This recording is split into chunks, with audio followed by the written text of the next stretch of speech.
On peut relever deux phases. La première phase, c'est les révélations de Wikileaks.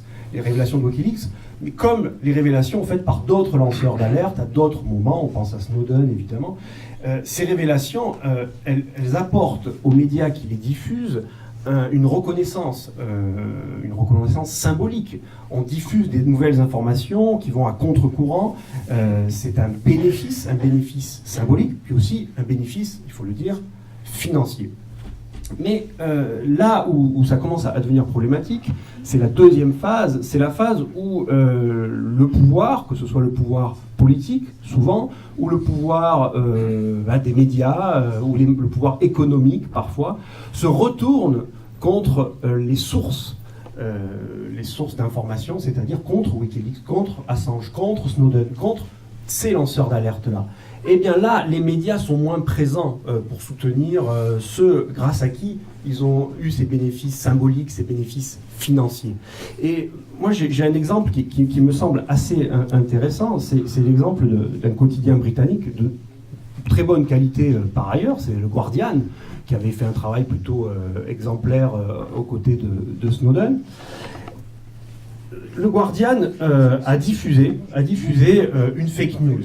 Alors, un journal de cette qualité, si vous voulez, c'est Le Monde, mais vraiment une catégorie au-dessus encore. Donc, le journal Le Monde, le journal Le Guardian, le journal de référence en Grande-Bretagne, a fait une fake news, a diffusé une fake news, a relayé une rumeur, à savoir que l'ancien directeur de campagne de Donald Trump, Paul Manafort, dont on a parlé tout à l'heure de manière sans le nommer, aurait visité secrètement Julian Assange à 3 reprises à l'ambassade d'Équateur à Londres.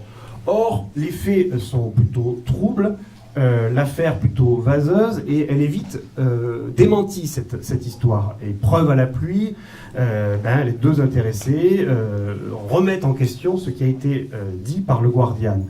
Alors le Guardian revient sur son article, sur le site internet, modifie un petit peu quelque chose, mais c'est trop tard. C'est trop tard parce que l'information, elle est diffusée. Dans l'Obs, par exemple, on peut lire Manafort, le directeur de campagne de Trump, a rencontré secrètement Assange.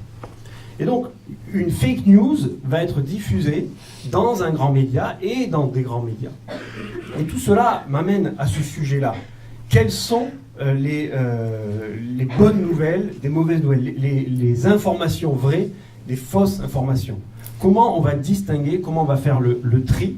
Alors on va nous dire souvent, oui, mais elles pullulent sur les réseaux sociaux, sur les médias alternatifs.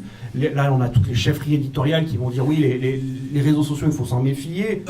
Et c'est sans doute vrai, il y a n'importe quoi qui peut circuler. Je pense à l'effet Pac-Man, par exemple, qui est développé par les platistes. Alors, je ne sais pas si vous savez ce que c'est les gens qui croient que la Terre est plate, et quand on leur demande, mais qu'est-ce qu'on fait quand on est au bout de la Terre pour se retrouver de l'autre côté? Mais ils disent, c'est l'effet Pac-Man. Vous savez, comme ce jeu, on sort du côté de l'écran, on se retrouve de l'autre côté de l'écran. Donc, c'est des rumeurs qui peuvent circuler sur Internet.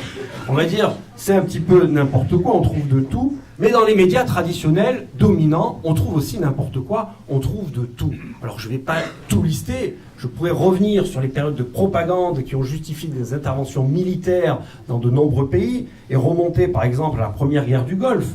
Je vous rappelle cette affaire des couveuses, suite à l'intervention militaire, à l'envahissement de l'Irak, du Koweït par l'Irak, pour justifier une intervention occidentale. Là, alors je crois que c'était la fille de l'ambassadeur du Koweït, s'est fait passer pour une infirmière et a dit qu'elle avait vu des dizaines et des dizaines de couveuses saccagées par les Irakiens, ce qui était faux, mais ça a été vu par des millions de personnes, ce témoignage-là, et ça a justifié une intervention militaire. Je pourrais revenir sur les armes de destruction massive en Irak, je pourrais revenir sur beaucoup de choses qui justifient des interventions militaires, et qui sont en réalité des fake news faites par des médias sérieux, des médias dominants, avec des journalistes sérieux qui travaillent, qui enquêtent, etc., et qui finalement révèlent des fake news. On pourrait revenir sur plein de choses, des choses à la fois sérieuses, mais à la fois très secondaires, et ça pose la question réellement du travail des journalistes. Évidemment, on ne va pas reprocher aux journalistes d'essayer de bouffer, de finir sa fin de mois, etc. C'est compliqué d'être journaliste aujourd'hui. Il y a des conditions de travail qui sont compliquées. Mais les journalistes, quels qu'ils soient, comme les enseignants, comme les médecins, comme n'importe qui, ils ont des responsabilités. Ils ont des responsabilités. Et doivent-ils accepter de faire n'importe quoi? Doivent-ils accepter, rappelez-vous, le lendemain des attentats contre Charlie Hebdo, de suivre tout ce qui se passe, de pourchasser les flics qui pourchassaient les terroristes? Doivent-ils les pourchasser eux aussi? Doivent-ils faire tout ça, ces journalistes? Doivent-ils rentrer dans ce jeu permanent de l'information continue? Donc, tout ça pour revenir à cette idée générale qui est de dire que les médias et les journalistes, pas que les journalistes dominants, pas que les vedettes du journalisme, les animateurs que l'on voit sur BFM et compagnie, pas ceux-là, les autres journalistes ont cette responsabilité. Quand ils ont une information qui arrive, quand c'est Wikileaks, ils la vérifient, très bien, c'est leur job, ils vérifient que c'est juste, que c'est intéressant, ils la diffusent, et ils en retirent une reconnaissance financière et symbolique.